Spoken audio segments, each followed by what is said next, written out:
Happy morning students.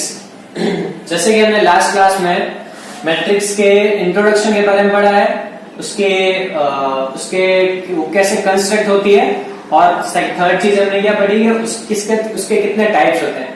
तो hopefully तुमको वो क्लास अच्छे से समझ में आई है। तो आज की जो क्लास है, आज की class based on operations on matrix. ठीक है, operation on matrix important topic है, इसका मैट्रिक्स का सबसे इंपॉर्टेंट टॉपिक है। ठीक है, ये अब ऑपरेशंस ऑन मैट्रिक्स, जैसे हमने ऑपरेशंस ऑन सेट्स देखे थे, कैसे कैसे थे ऑपरेशन सेट, कॉम्प्लीमेंट थे, यूनियन थे, इंटरसेक्शन थे। एज इट इज इसमें नंबर्स दे रखे हैं, तो नंबर्स का एडिशन होता है, सबट्रैक्शन होता है, मल्टीप्लिकेशन होता है, तो इसमें भी यही चीज होती है। ठीक है, तो सबसे पहले हम एक कंसेप्ट बता रहा हूं तुमको, वो है इक्वल मैट्रिक्स का। इक्वल मैट्रिक्स का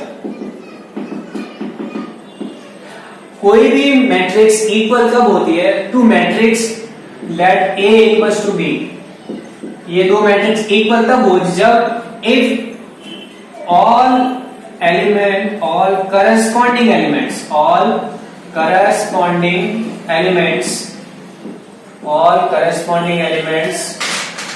of given matrices are equal.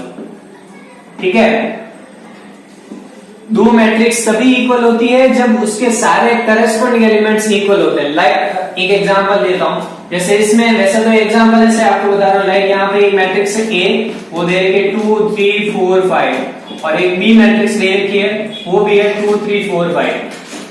तो करस्पॉन्डिंग एलिमेंट 1 1 पे 2 है, यहाँ भी 1 1 पे 2 है, यहाँ पे 2 2 1 2 पे 3 है, यहाँ पे 3 है, 2 1 पे 4 है, 2 1 पे 4 है, 2 2 पे 5 है, 2 2 पे 5 है। दोनों को ऑर्डर भी सेम होना चाहिए और करस्पॉन्डिंग एलिमेंट भी सेम होना है, तब जाके वो एलिमेंट इक्वल मैट्रिक्स होता है। ठीक है, तो इसी के बेस पे क्वेश्चन आता है। क्वेश्चन इस तरीके से हो गया, मान लो एक मैट्रिक्स दे रखी है x y 2 3 इक्वल्स टू, यहाँ दे दिया 4 1 2 3, और आपको बोला what is the value of x and y। तो हम क्या बोलेंगे, what is the value of x and y, दोनों इक्वल दे रखा है, x की वैल्यू क्या होगी 4 और y की वैल्यू क्या होगी 1। ठीक है, तो this is the basics of concept of equal matrix. तो इक्वल मैट्रिक्स क्या होती है कि कोई भी दो मैट्रिक्स जिनकी करस्पॉन्डिंग एलिमेंट्स इक्वल होते हैं वो इक्वल मैट्रिक्स होती है। ठीक है, तो इसके अकॉर्डिंग ये एग्जांपल है। एग्जांपल में क्या है कि दो मैट्रिक्स मैंने दे दी, तो x और x की वैल्यू क्या होती है 4 और y की वैल्यू, इसी के अकॉर्डिंग एक क्वेश्चन आता है। ठीक है, next operation is addition, important है यहाँ, ये ध्यान रखना। जैसे मान लो आपके पास में एक मैट्रिक्स दे रखी है, A मैट्रिक्स दे रखी है 2 3 4 5, ठीक है, और एक B मैट्रिक्स दे रखी है 1 0 2 3। ये बोला है, आपको बोला है A प्लस B करो। ठीक है, दोनों का एडिशन करो। अब एडिशन की एक कंडीशन होती है कि दो मैट्रिक्स तभी ऐड होती है जब उनके जब दोनों मैट्रिक्स को ऐड करना तो उनके करस्पॉन्डिंग एलिमेंट्स को ऐड करते हैं हमेशा। तो देखो करस्पॉन्डिंग एलिमेंट्स, तो 2 को 1 के साथ ऐड करेंगे, 3 को 0 के साथ, देखो 3 इसके साथ ऐड नहीं होगा, 2 ये इसी के साथ ऐड होगा, ये इसी के साथ ऐड होगा, ये इसी के साथ ऐड होगा, ये भी इसी के साथ ऐड होगा। तो यहाँ पे क्या 3 0 कितना हो गया 0 3, 4 और 2 कितने हो गए 6, और 5 और 3 कितने हो गए 8। ठीक है, तो A प्लस B क्या आया यहाँ पे 3 3 6 8।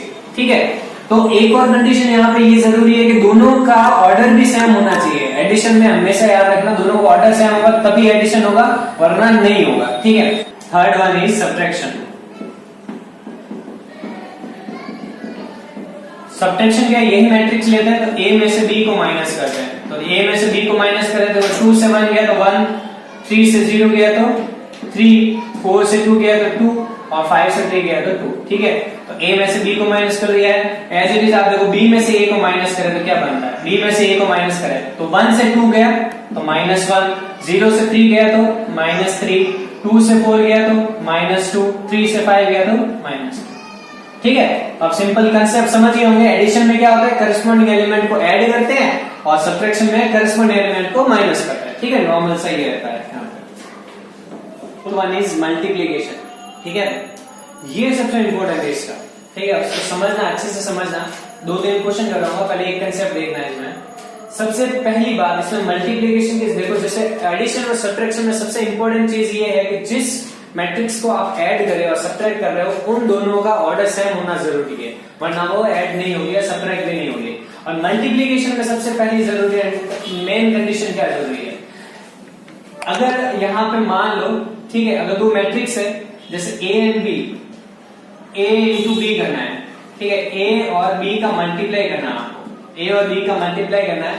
तो एक बात याद रखना, तो ए का जो ऑर्डर है, जैसे मान लो ए का ऑर्डर है m1 क्रॉस m2, ठीक है, m cross m1 cross m2, तो इसका m1 क्रॉस n1 मान लेते हैं, m1 क्रॉस n1 ये मान लेते हैं। तो b का जो ऑर्डर होना चाहिए, b का जो ऑर्डर होना चाहिए वो होना चाहिए n1 क्रॉस n2, मतलब ये इसका जो रो है ये और ये सेम होना चाहिए, इसका जो a का कॉलम और इसका है वो रो दोनों इक्वल होना चाहिए, तभी वो मल्टीप्लाई होती है, वरना नहीं होती, ठीक है। वापिस से बता देता हूं कि मैट्रिक्स दो मल्टीप्लाई हो रहा है तो पहले का जो कॉलम है वो दूसरे के रो के इक्वल होना चाहिए। दैट मींस अगर मान लो 2 क्रॉस 3 है तो ये 3 क्रॉस कुछ भी हो सकता है, ठीक है, यानी ये और सेम होना चाहिए। तो जैसे मान लो 3 क्रॉस 4 है तो हमेशा जो इसका आंसर होगा, जो उसका ऑर्डर होगा, आंसर होगा जो उसका ऑर्डर क्या होगा, इन तीन जो है कॉमन को निकाल दो, आंसर होगा 2 क्रॉस 4 का, ठीक है। अब एक बार जैसे एक सिंपल ऐसा बेसिक एग्जांपल बता दो, जैसे मान लो एक 3 क्रॉस 4 का मल्टीप्लाई हो रहा है, एक ऑर्डर ये है और एक का ऑर्डर है 4 क्रॉस 5, तो बताओ नेक्स्ट ऑर्डर जो आंसर होगा, आंसर का क्या होगा ऑर्डर, आंसर का ऑर्डर क्या होगा, ये 4 और ये 4 कॉमन निकाल दो 3 क्रॉस 5, उसका ऑर्डर क्या होगा 3 क्रॉस 5, ठीक है, ये होगा। तो अब मैं तुमको एग्जांपल लेके बता रहा हूँ कि कैसे मल्टीप्लाई करते हैं। ये तो मैंने बताया कि डायरेक्ट ऑर्डर क्या होगा उसका, ठीक है। तो कंडीशन क्या रहेगी, कोई भी दो मल्टीप्लाई करते हैं तो हमेशा फर्स्ट मैट्रिक्स का जो कॉलम है, वो फर्स्ट मैट्रिक्स के जितने भी कॉलम है वो सेकंड मैट्रिक्स के रो के इक्वल होना चाहिए, ठीक है। ये अब से एग्जांपल लेते हैं कैसे मल्टीप्लाई करते हैं, ठीक है। जैसे मान लो 2 3 4 5 ये ए मैट्रिक्स है, एक बी मैट्रिक्स ले लेता हूं, बी मैट्रिक्स ले लेता हूं, यहां पे होगा बी मैट्रिक्स में 2 3 5 4 5 6, ठीक है। ये तो इसका ऑर्डर क्या है 2 क्रॉस 2 और इसका ऑर्डर क्या है 2 क्रॉस 3, ठीक है। तो आप देखना इसका ये सेम है, ठीक है, तो ये मल्टीप्लाई हो सकते हैं, ये मल्टीप्लाई हो सकते हैं, तो आंसर 2 क्रॉस 3 का आएगा। अब देखो 2 क्रॉस 3 कैसे आएगा, a इंटू बी करते हैं, ठीक है, a इंटू बी करते हैं। तो देखो सबसे पहला एलिमेंट 1 1 होता है, तो दैट मींस रो 1 कॉलम 1 के मल्टीप्लाई करना और करस्पॉन्डिंग एलिमेंट को मतलब 2 को 2 से तो 4 प्लस बीच में प्लस साइन और फिर 3 इंटू 4 12। तो देखो 1 1 हो गया 1 और ये 1। अब आते हैं सेकंड कॉलम पे, तो ये 1 तो ये एलिमेंट क्या था 1 2 होता है, तो 1 तो यही रहेगा बट 2 कॉलम सेकंड रहेगी, तो 2 को 3 से करेंगे 6 और 3 को 5 से करेंगे तो 15। फिर आते हैं थर्ड पे, थर्ड एलिमेंट क्या होता है 1 3, तो 1 तो यही रह रहा है बट 3 कॉलम में आ जाएंगे, तो वही करस्पॉन्डिंग एलिमेंट को मल्टीप्लाई 2 को 5 से 10, 3 को 6 से 18, ठीक है, ये हो गया। नेक्स्ट आते हैं, नेक्स्ट अब देखो कॉलम खत्म हो गए तो अब सीधी सेकंड रो पे आ जाते हैं। तो देखो अब ये एलिमेंट क्या होता है 2 1, तो ये 2 और ये 1, तो 4 इंटू 2 8 प्लस 5 इंटू 4 20, फिर 4 इंटू 3 12, 5 इंटू 5 25, फिर 4 इंटू 5 20, 5 इंटू 6 30। ये नाउ इसका सॉल्यूशन क्या रहेगा, एडिशन करके देख लो आंसर क्या आएगा, ये आ गया 16, ये आ गया 21, ये आ गया 28, ये आ गया 28 और ये आ गया 37 और ये बन गया 50, ठीक है। तो a इंटू बी क्या हुआ यहाँ पे, a इंटू बी इन दोनों का मल्टीप्लाई करते हैं, ठीक है। ये अब एक चीज देखना आप इसी में, तो अगर मैं b इंटू ए करता हूं, इसी को b इंटू ए करके देखें तो देखो b इंटू ए क्या होगा, b इंटू ए करके देखें तो b इंटू अगर a करें b a, तो b का ऑर्डर क्या है 2 क्रॉस 3 और a का ऑर्डर क्या है 2 क्रॉस 2। क्या अब आप देखो यहाँ पे क्या फर्स्ट का कॉलम और दूसरे का रो इक्वल है क्या, नहीं है, तो इसका मतलब b को a से हम मल्टीप्लाई नहीं कर सकते, ठीक है। तो अगर आपको बोल भी जाए तो b को a से मल्टीप्लाई नहीं कर सकते, क्यों, रीजन ये है कि फर्स्ट जो मैट्रिक्स है उसका जो कॉलम है वो सेकंड मैट्रिक्स के रो के इक्वल होना चाहिए, अगर इक्वल होगा तभी वो मल्टीप्लाई होना नहीं होगा। यहाँ पे कंडीशन फुलफिल हो रही है तो यहाँ पे मल्टीप्लाई हो रहा है, ठीक है। ये एक और एग्जांपल लेते हैं मल्टीप्लिकेशन का, दैट यहाँ पे एक मैट्रिक्स है a cos theta minus sine theta और cos थीटा, ये दे रखा है, ठीक है। आपको फाइंड करना है a स्क्वायर।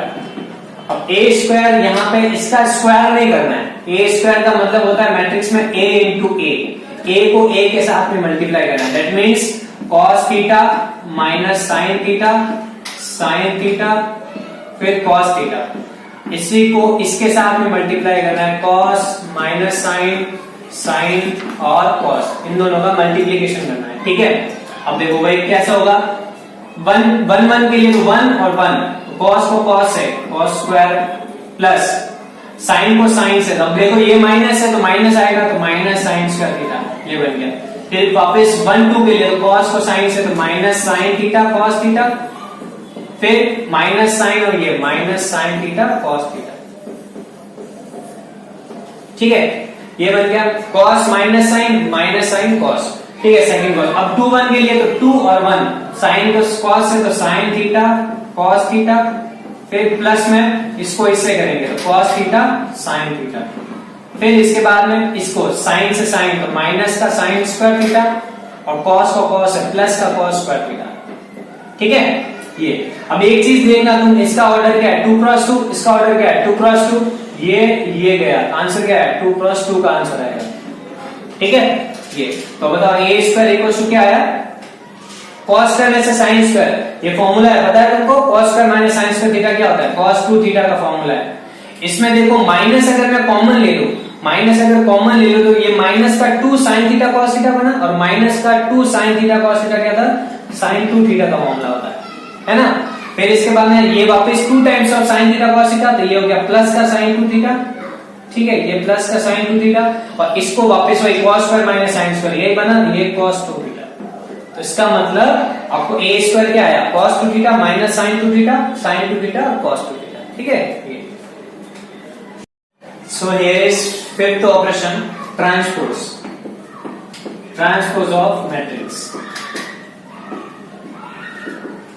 ट्रांसपोज क्या होता है, देखो ट्रांसपोज का मतलब होता है कि ट्रांसपोज का इसका एक साइंटिफिक साइंस में भी है, फिजिक्स में भी है। ट्रांसपोज का मतलब होता है इंटरचेंज। तो आप क्या करोगे इसमें, आप क्या करोगे, जो भी गिवन मैट्रिक्स है उसके रो को कॉलम में इंटरचेंज करने हैं। ठीक है, रो को कॉलम में बदल देंगे। ठीक है, रो को कॉलम में या कॉलम को रो में, बात वही है। जैसे मान लो एग्जांपल है, जैसे ए मैट्रिक्स है 1 2 3 4 5 6, ये है अपने पास ए मैट्रिक्स है। ये क्या ऑर्डर है, इसका ऑर्डर क्या है 2 क्रॉस 3 का ऑर्डर है। ठीक है, तो अगर आपको ट्रांसपोज बोले तो आप क्या करोगे, इसका ए ट्रांसपोज टी ट्रांसपोज, या फिर आप इसको ऐसे लिख सकते हैं डैश बना दो। ठीक है, ये भी लिख सकते हो दोनों तरीके से। अब है क्या करेंगे हम, देखो ये क्या बोला मैंने, रो को कॉलम में करना है, तो आप क्या करोगे 3 क्रॉस 2, मतलब इनको रो को कॉलम वाइज लिख दो, 1 2 5 और ये 3 4 6। अब देखो 3 रो बन गए और 2 कॉलम बन गए, तो देखो 2 क्रॉस 3 का 3 क्रॉस 2। तो ट्रांसपोज में क्या होता है, रो को कॉलम में इंटरचेंज कर देते हैं किसी भी मैट्रिक्स का। ठीक है, अब इसके 2 टाइप होते हैं, इसके 2 टाइप क्या होते हैं कि सबसे पहला जो इसका टाइप होता है वो टाइप होता है इसका सिमेट्रिक मैट्रिक्स। इसी का एक टाइप होता है सिमेट्रिक मैट्रिक्स।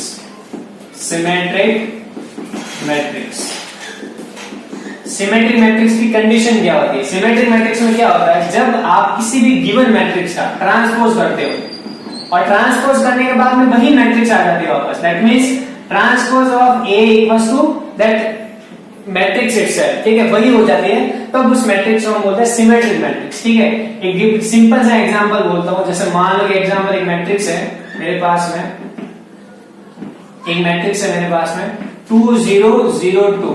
ठीक है, अब इसका मैं ट्रांसपोज करूं, देखो एक इसका ट्रांसपोज करूं तो क्या बनेगा, 2 0 ऐसे लिखूं और 0 2 ऐसे लिखूं, तो देखो सेम मैट्रिक्स आई। इसका मतलब ये क्या है, ये ट्रांसपोज मैट्रिक्स है। एक ये अगर मैं लास्ट क्लास का अगर बताऊं, ये कौन सी मैट्रिक्स है, ये डायगोनल मैट्रिक्स है। ठीक है, डायगोनल में एलिमेंट्स है तो डायगोनल मैट्रिक्स है। तो diagonal matrix will always be a symmetric matrix. ठीक है, सिमेट्रिक मतलब वही सेम। फिर इसका जो सेकंड टाइप है वो है स्क्यू सिमेट्रिक मैट्रिक्स। स्क्यू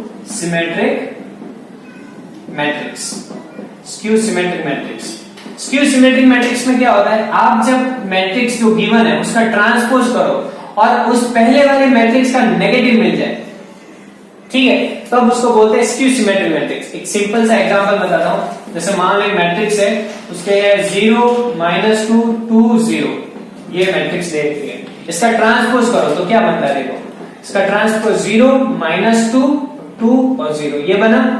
ठीक है। तो यहां से देखो, अगर आप इसका माइनस बाहर लेते हो तो माइनस बाहर लेने पे क्या आया, 0 -2 बन गया, ये 2 बन गया और ये 0 बन गया। तो आप इसको देखो, ये वाला a था, ये वाला सेम, तो हम क्या लिख सकते हैं, माइनस ऑफ a, है ना। तो यहां से क्या बना, transpose matrix is negative of given matrix, ये बन गया। तो इसलिए हम इसको स्क्यू सिमेट्रिक मैट्रिक्स बोलते हैं।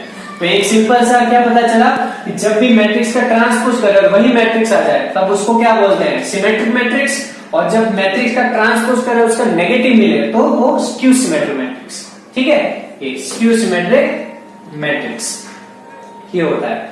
फिर इसके बाद में अब क्वेश्चन कुछ इस टाइप का आता है। एक क्वेश्चन, एक सिंपल सा एग्जांपल बताता हूँ। इसमें क्वेश्चन क्या रहता है, आपको बोल दें कि एक मैट्रिक्स है वो स्क्यू सिमेट्रिक मैट्रिक्स है, तो बताओ उसकी वैल्यू क्या होगी। जैसे मान लो आपको एक मैट्रिक्स दे रखी है 0 x -2 और 0, ये बोला है, ठीक है। ये बोला है, आपको बोला है ये स्क्यू सिमेट्रिक मैट्रिक्स है, तो बताओ x की वैल्यू क्या होगी। तो पहले इसका ट्रांसपोज करते हैं। ट्रांसपोज किया तो क्या बना, 0 x -2 0, ये बना, ठीक है। अब अपन को ये आना है, इसका माइनस कॉमन लेना है, क्योंकि माइनस कॉमन इसलिए लेना है क्योंकि ये तो स्क्यू सिमेट्रिक मैट्रिक्स है। तो माइनस कॉमन लो, क्या बना, 0 2 और माइनस का x और फिर 0। अब आप कंपेयर करो क्योंकि ये एक इसी के इक्वल होना चाहिए, इनको दोनों को कंपेयर करो तो पता x के इक्वल में क्या आ रहा है, 2 आ रहा है। और इधर भी देखो -x इसके -2 के इक्वल में, इसका मतलब x = 2 हो गया, ठीक है। तो ये स्क्यू सिमेट्रिक मैट्रिक्स है, इस वजह से x की वैल्यू 2 आ गई, ठीक है। ये रहता है। अब बात आती है, अब एक सिंपल सा, आज की क्लास में हमने क्या पढ़ा कि ऑपरेशन ऑफ मैट्रिक्स। ऑपरेशन क्या क्या देखे हमने, इक्वल मैट्रिक्स का देखा। इक्वल मैट्रिक्स कब होती है, जब दोनों मैट्रिक्स के करस्पॉन्डिंग एलिमेंट इक्वल होते हैं। फिर हमने देखा एडिशन मैट्रिक्स, एडिशन कैसा होता है मैट्रिक्स में, आप उनके करस्पॉन्डिंग एलिमेंट को ऐड करते हैं। सब्ट्रैक्शन में भी यही होता है, उनका दोनों का कंडीशन, मेन कंडीशन क्या है, ऑर्डर सेम होना जरूरी है। फिर मल्टीप्लीकेशन में देखें तो मल्टीप्लीकेशन कब होता है दो मैट्रिक्स का, जब पहली मैट्रिक्स का कॉलम दूसरे मैट्रिक्स का ऑर्डर के दूसरे मैट्रिक्स के रो के इक्वल हो, तभी उनका मल्टीप्लिकेशन होता है, ठीक है। फिर हमने देखा ट्रांसपोज। ट्रांसपोज क्या होता है, ट्रांसपोज में आप रो को कॉलम में इंटरचेंज करते हैं, ठीक है। इसमें दो कंसेप्ट देखे, सिमेट्रिक मैट्रिक्स और स्क्यू सिमेट्रिक मैट्रिक्स, ठीक है। तो आज की क्लास में यही था। अब मैं तुमको इसके बाद में इसके क्वेश्चन सेंड कर दूंगा, आप क्वेश्चन सॉल्व करना, ठीक है। तो बस इतना ही है, नहीं समझ में आया तो मेरे को वापस आउट क्लास में क्वेश्चन पूछना, ठीक है। Thank you so much.